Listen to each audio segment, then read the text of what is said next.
Welcome to Share Your World. I'm Caroline and I love to travel. While I'm not able to explore right now, I'm inviting 4 other travel lovers from different cultural backgrounds to come together and share our worlds with each other. In this episode, we're sharing a few of our favorite wedding traditions.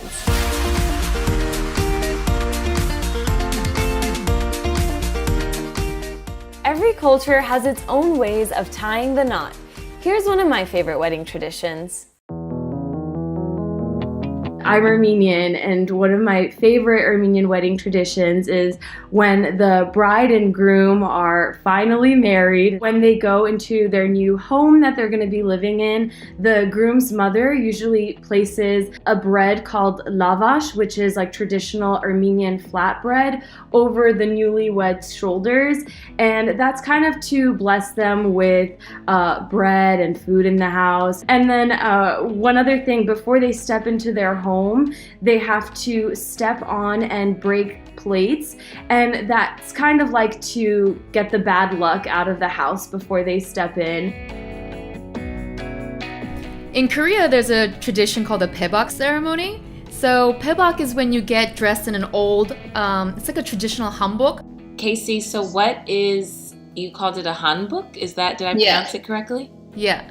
So a hanbok is a traditional Korean costume that they used to wear like in the palace dynasties back in the day. It's like silk layers, it's very colorful. All the women have dresses. So there's like several skirts that you wear underneath and like a cute little jacket, but it's like big sleeves that are red and white and pink and gold. And then the guys have also similar but pants with vests and like a hat, and it's just like different layers, but it's very silk and colorful. Sounds beautiful, wow. Yeah. It does sound beautiful. So my cousin John got married and he wore blue, and then my aunt and uncle also wear blue colored hanboks because they're on the groom's side.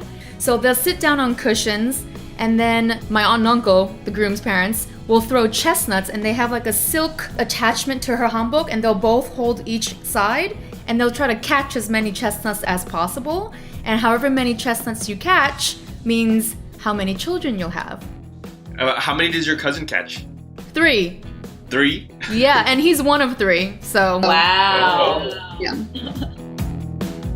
So I actually recently got married. My traditional Nigerian, specifically Yoruba ceremony was in September last year. The traditional wedding outfit for a bride is typically the iro and buba. Traditionally, it's kind of like a boxy sleeved U-necked top that's sewn in lace or ashoke. It's the more fancy fabric that we typically use for special ceremonies. It's not just for weddings, but typically like weddings, graduation. And then the buba is a skirt that's wrapped around you and folded over.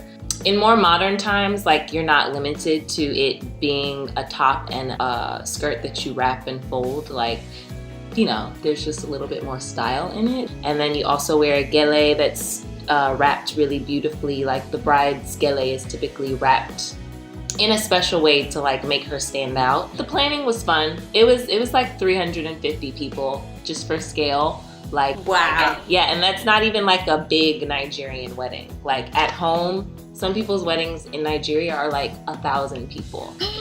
Because I don't even know that many people. I don't either, but it's thought of as like, I think it leans to like the notion of like it takes a village.